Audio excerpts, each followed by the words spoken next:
En bon français, qu'est-ce K-E-S-S-E accent aigu, qu'est-ce que tu vas faire?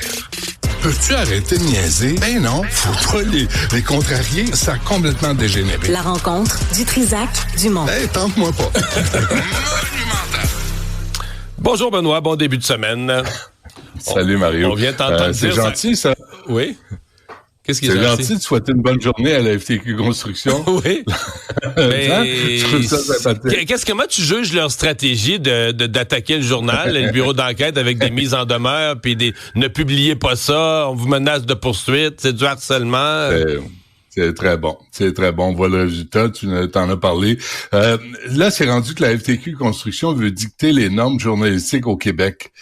Peut-être que Mme Picard devrait commencer par gérer les comptes de dépenses. Commencez par faire votre job comme du monde, puis vous direz aux autres comment faire la leur après. Mais Benoît, c'est quand même... Benoît, si c'est plus diffusé, ils n'ont pas besoin de régler leurs problèmes à l'interne? Non, mais c'est ça. Si le peuple ne le savait pas, là, c'était correct? Comment il disait ça? Votre souhait est un ordre. Vos désirs sont des ordres. Ouais. Vos désirs sont des ordres. Ben, regarde. C'est quoi? J'ai fait un calcul rapide. Tu sais que je suis pas fort en mathématiques, hein?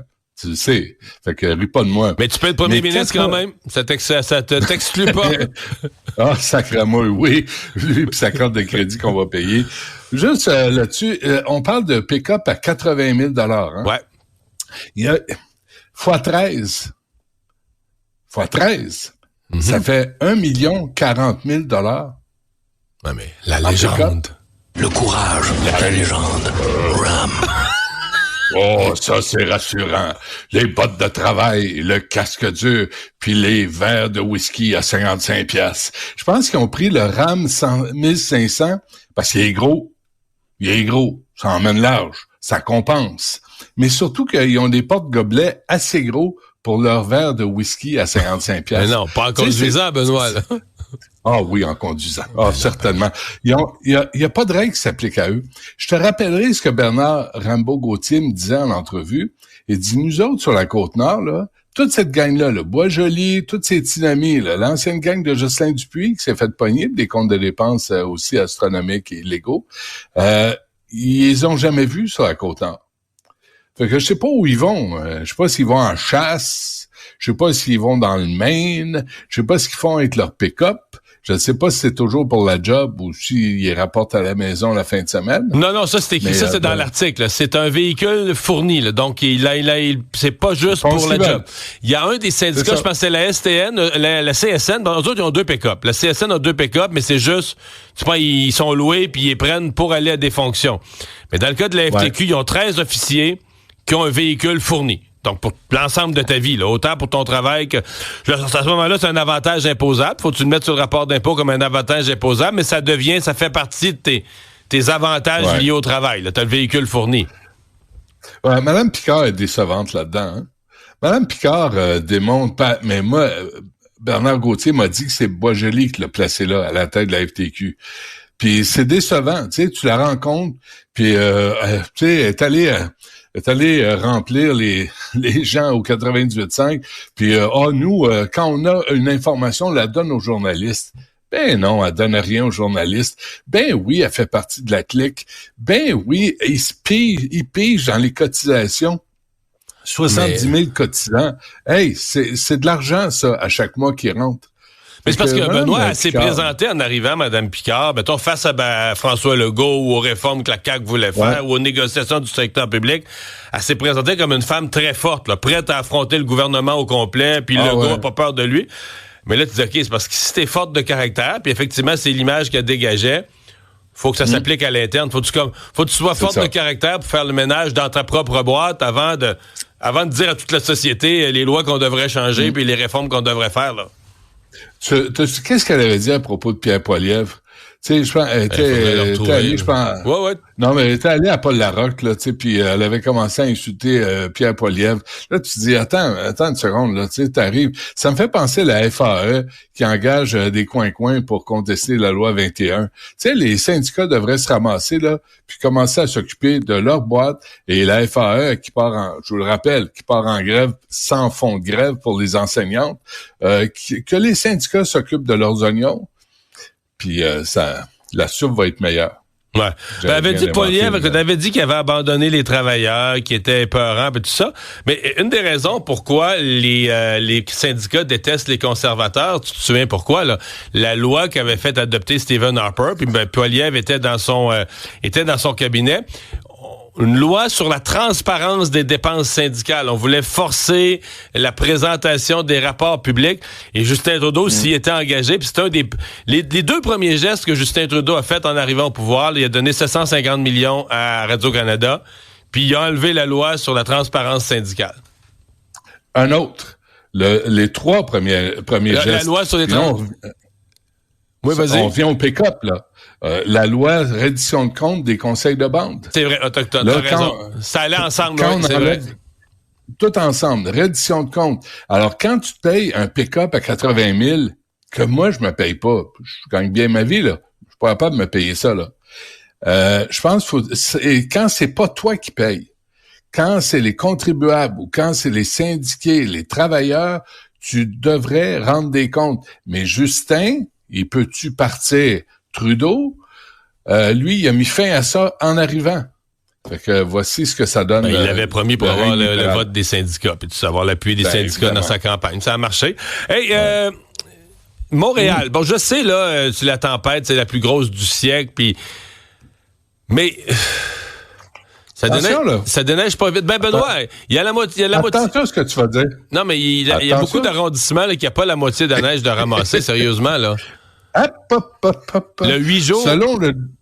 Oui, vas-y. Mario, t'es de mauvaise foi. Oui, je sais bien. T'es vraiment... Moi, c'est lundi. J'essaie, tu sais, de rendre la semaine sur le bon pied. Oui, je comprends. Sur le bon pied. On commence la semaine sur le bon pied, mais on est dans la neige. Sur le bon pied dans la neige, dans la botte. Selon le Globe and Mail de samedi dernier, Montréal serait la reine canadienne pour le déneigement. On fait mieux que partout ailleurs à travers le Canada. On rappelait aussi, en 1999, le maire de Toronto, Mel Lastman, avait appelé l'armée parce qu'il y avait une tempête de neige et il ne savait pas quoi faire. Et là, c'est l'autre prix Nobel, Olivia Chow. Hey, ça emmène pas large. Ça, là, si vous vous intéressez à ce qui se passe à Toronto, là, hey, attache tes bottes d'hiver avec de la strap parce que vraiment, là, elle, Olivia Chow, ça, je me méfie de ce que j'allais dire. Elle implante une politique woke et socialiste impeccable à Toronto, non? Tellement. À la botte de tous les crinqués religieux, en tout cas, bref. Mais tu sais, il y a eu 60 cm à Toronto. Nous, on a eu 72. Mais quoi qu'on en dise, on est en avance sur tout ce qui se fait ailleurs. Au Manitoba, au Winnipeg. Il paraît que c'est ici, mais là, je te cite le Globe and Mail, là. C'est ici où on gère ça le mieux, où on a les meilleurs préparatifs, on a le plus de travailleurs, de camions sur la route, la gestion de la neige. Il paraît que c'est à Montréal que ça se passe. La neige est encore là. Encore il là, paraît que selon beaucoup de Québec, rues, beaucoup, la moitié des rues. Dans certains arrondissements, quasiment les 2/3 des rues, la neige est encore là. Mais il paraît que selon le Globe and Mail, Montréal sera la... Je sais pas quoi dire. Je ne sais pas, nous autres, on le vit. Nous autres, on le voit aller. Puis, mais la réputation qu'on a, pour une fois, elle est supérieure à la réalité. J'irais pas de faire ça. Moi, si tu demandes à un résident de Verdun un matin là, qui n'a rien de ramassé sur sa rue, il va te dire, je sais pas. Antique, 30% avec sa maladie mentale des pistes cyclables. Mais Mme Tullier, une fois que les pistes cyclables sont déneigées, Mme Tullier, là, elle prend ça plus relax. L'essentiel est fait. Oui, c'est ça. L'essentiel est fait. Bon, tout ce dossier sur les cégeps, c'est intéressant d'avoir le palmarès pour comparer un cégep puis l'autre, puis les cégeps en région, puis les plus petits, puis les plus gros. Il y a plein de choses qui en ressortent. Mais le résultat global, Benoît, là, le taux de réussite à 63%, le taux de réussite qui s'améliore pas, le taux de réussite à 55% chez les gars. Y a-tu un problème avec le cégep? Y a-tu de la rigueur au cégep? Non. Il n'y a pas de problème nulle part. Puis je vais citer Mme Dutrisac là-dessus. Les gars, ils n'ont pas besoin d'étudier. Les gars se ramassent maçons, électriciens, plombiers, puis ils font 100 000 par année. Il y a des portes de sortie pour les gars qui finissent dirigeants de la FTQ Construction, puis ils ont un pick-up à 80 000 Exactement. payés. C'est ça. Sais-tu planter un clou droit? Hey! Toi, t'es matière gestionnaire pour la FTQ Construction. Non, c'est ça l'affaire aussi, c'est qu'il y a tellement, tu sais, les gars se ramassent, puis écoute, sincèrement, là, moi, je suis pas d'accord avec ce que je veux dire, mais sincèrement, là, il y en a, on parle des gars, là.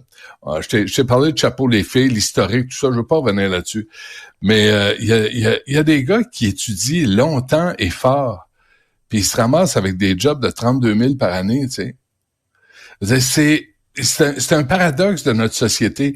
Nos gars le savent, je pense, quelque part, que peuvent aller au tournoi de hockey le vendredi, l'école, c'est pas important.